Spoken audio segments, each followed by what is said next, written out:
अस्सलाम वालेकुम। तो जी आज हम बात करेंगे contraction and excitation of smooth muscles. ठीक है, पहले हम बात कर चुके हैं स्केलेटल मसल्स की। ठीक है, अब हम बात करेंगे कि स्मूथ मसल्स में बेसिकली जो है वो कॉन्ट्रैक्शन और एक्साइटेशन कैसे हो रही होती है। ठीक है, तो यहाँ पे बुक की लैंग्वेज देख लेते हैं पहले। Combination of calcium ions with calmodulin, activation of myosin kinase and phosphorylation of the myosin head. अब हमें पता है कि जो स्केलेटल मसल्स की कॉन्ट्रैक्शन जो हमने पढ़ी थी उसके अंदर जो कॉन्ट्रैक्शन इनिशिएट हो रही होती थी वो बेसिकली हो रही होती थी ट्रोपोनिन और ट्रोपोमायोसिन। जब ट्रोपोनिन के साथ, जब ट्रोपोनिन सी के साथ बेसिकली जब कैल्शियम आइंस अटैच होते थे आगे, तो उनके अंदर कुछ कॉन्फॉर्मेशनल चेंजेस होती थी जिसकी वजह से जो एक्टिव साइट्स हैं एक्टिन की वो रिवील हो जाती थी और मायोसिन हेड जो है उसके साथ ईजिली अटैचमेंट करके और फिर जो है वो वॉक अलॉन्ग मैकेनिज्म के थ्रू कॉन्ट्रैक्शन जो है वो स्टार्ट हो जाती थी। ठीक है, अब लेकिन जो स्मूथ मसल्स हैं बेसिकली उसके अंदर हमारे पास ट्रोपोनिन जो होता है वो एब्सेंट होता है। ठीक है, उसमें हमारे पास ट्रोपोनिन नहीं होता। In place of troponin smooth muscle cells contain a large amount of another regulatory protein called calmodulin. ठीक है, अब जो रेगुलेटरी प्रोटीन इधर ट्रोपोनिन की जगह पे जो है उसको हम कैल्मोडुलिन कहते हैं। Although the protein is similar to troponin, it is different in the manner in which it initiates the contraction. ठीक है, जिस तरह ये कॉन्ट्रैक्शन इनिशिएट करेगा ना वो तरीका डिफरेंट है। अच्छा, calmodulin does this by activating the myosin cross bridges. ठीक है, अब मायोसिन के क्रॉस ब्रिजेस जो थे उनको ये एक्टिवेट करेगा। This activation and subsequent contraction occurs in the following sequence. ठीक है, the calcium ion binds to calmodulin. ठीक है, पहला स्टेप वही है कि कैल्शियम की इनटेक है। ठीक है, कैल्शियम के अराइवल ने आके हमें पता है कि स्केलेटल मसल्स के अंदर भी कैल्शियम का रोल था कि कैल्शियम आया, कैल्शियम ने ट्रोपोनिन ट्रोपोमायोसिन का जो एक नेटवर्क बना होता था, एक कॉम्प्लेक्स बना होता था जिसने जो एक्टिव साइट होती थी उसको कवर किया होता था, उसको जो है वो ट्रोपोनिन ट्रोपोमायोसिन के साथ जब कैल्शियम की अटैचमेंट होती थी तो वो उनके अंदर कॉन्फॉर्मेशनल चेंज आता था और एक कॉन्ट्रैक्शन का पहला स्टेप जो है वो शुरू होता था। ठीक है, तो वही पहला स्टेप जो है ना इनिशिएशन कैल्शियम ने आके करनी है। तो calcium binds with the calmodulin. ठीक है, पहला स्टेप ये हो गया। Calmodulin calcium combination joins with and activates myosin kinase a phosphorylating enzyme. ठीक है, फॉस्फोरिलेटिंग एंजाइम को एक्टिवेट कर देगा। One of the light chains of each myosin head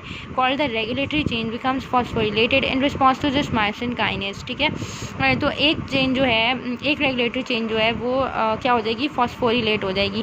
ठीक है, यानी उसको एनर्जी मिल गई है।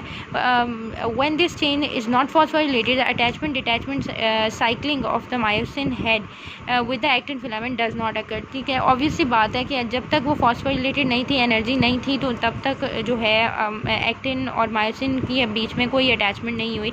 But when the regulatory chain is phosphorylated, the head has the capability to bind repetitively with actin filament and proceeding through the entire cycling process of intermittent pulse, the same as occurs for the skeletal muscle दस causing the muscle contraction. अब हमने पढ़ा था कि जो skeletal muscles में हमने पढ़ा था कि जो हेड होता है वो एक्टिव साइड के साथ बाइंड करेगा, डिटैच होगा, फिर अटैचमेंट करेगा और इसी तरह से वो वॉक अलॉन्ग मैकेनिज्म जो है उसके थ्रू कॉन्ट्रैक्शन का जो अमल है वो होता है। ठीक है, तो इसी तरह से जब एक दफ़ा कैल्शियम बाइंड हो जाएगा और कैल्शियम जब कैल्मोडुलिन के साथ बाइंड हो जाएगा तो कैल्शियम कैल्मोडुलिन का कॉम्बिनेशन जो है वो मायोसिन काइनेज को एक्टिवेट करेगा, जिससे फॉस्फोरिलेशन हो जाएगी एक चेन की, एक रेगुलेटरी चेन की। ठीक है, और उसकी फॉस्फोरिलेशन से क्या हो जाएगा, हमारे पास जो है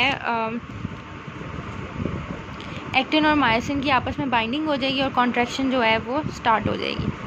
अच्छा, ये ज़रा स्ट्रक्चर पे एक नज़र डाल लेते हैं। ये हमारे पास जो है ये स्मूथ मसल फाइबर्स दिखाए हुए हैं। ठीक है, ये देखें, ये स्मूथ मसल में क्या होता है, ये इसके एक्टिन फिलामेंट्स हैं, ये हमारे पास मायोसिन फिलामेंट्स हैं और ये बेसिकली जो है डेंस बॉडीज़ हैं। ठीक है, जो हमारे पास बेसिकली किसका काम कर रही होती हैं, जेड डिस्क का काम कर रही होती हैं। ठीक है, तो मतलब हम कह सकते हैं कि जो काम जेड डिस्क का स्केलेटल मसल्स के अंदर है वो ही काम जो है हमारे पास डेंस बॉडीज़ का स्मूथ मसल फाइबर्स में होता है। ठीक हो गया। अच्छा जी, अब हम पढ़ लेते हैं cessation of contraction, role of myosin phosphatase. ठीक है, अब क्या होता है सेसेशन ऑफ कॉन्ट्रैक्शन के लिए जो है वो सिंपल ये बात होगी कि कैल्शियम की कंसंट्रेशन जब फॉल करेगी तो सारा जो मैकेनिज्म है ना वो रिवर्स होने लग जाएगा, सारा जो हमने साइकिल पढ़ा है वो सारा रिवर्स होने लग जाएगा। ठीक है, except for the phosphorylation of the myosin head. ठीक है, आप जो मायोसिन की लाइट चेन जो आपकी फॉस्फोरिलेट हुई थी with the help of myosin kinase, वो उसकी फॉस्फोरिलेशन रिवर्स नहीं होगी सिर्फ। ठीक है, उसके लिए हमें दूसरे एंजाइम की ज़रूरत होगी, जो एंजाइम है मायोसिन फॉस्फेटेज। ठीक है, तो मायोसिन फॉस्फेटेज जो है बेसिकली कहाँ पे मौजूद होता है? मायोसिन फॉस्फेटेज जो है it is located in the fluids of the smooth muscle cells which splits the phosphate from the regulatory light chain, ठीक है, ये फॉस्फेट को लैदा कर देगा। Then the cycling stops and the contraction ceases, ठीक है, साइक्लिंग स्टॉप हो जाएगी, कॉन्ट्रैक्शन भी रुक जाएगी। The time required for the relaxation of the muscle therefore is determined to a great extent by the amount of active myosin phosphatase in the cell, ठीक है। तो जितना ज़्यादा एक्टिव मायोसिन फॉस्फेटेज मौजूद होगा उतना शॉर्ट टाइम होगा muscle की कॉन्ट्रैक्शन का, यानी और मसल की रिलैक्सेशन के लिए हमें उतना ही कम टाइम जो है वो रिक्वायर्ड होगा, ठीक है, क्योंकि हम ये क्या कर रहा होता है कि ये जो है मसल को रिलैक्स कर रहा है, ठीक है। तो मसल जो है वो फ़ौरन से रिलैक्स हो जाएगा। अगर ये जो है सेल में इसकी अमाउंट ज़्यादा है तो मसल जो है वो कम देर तक कॉन्ट्रैक्टेड रहेगा और फ़ौरन जो है फटाफट से जो है वो रिलैक्स हो जाएगा, जल्दी रिलैक्स हो जाएगा, ठीक है।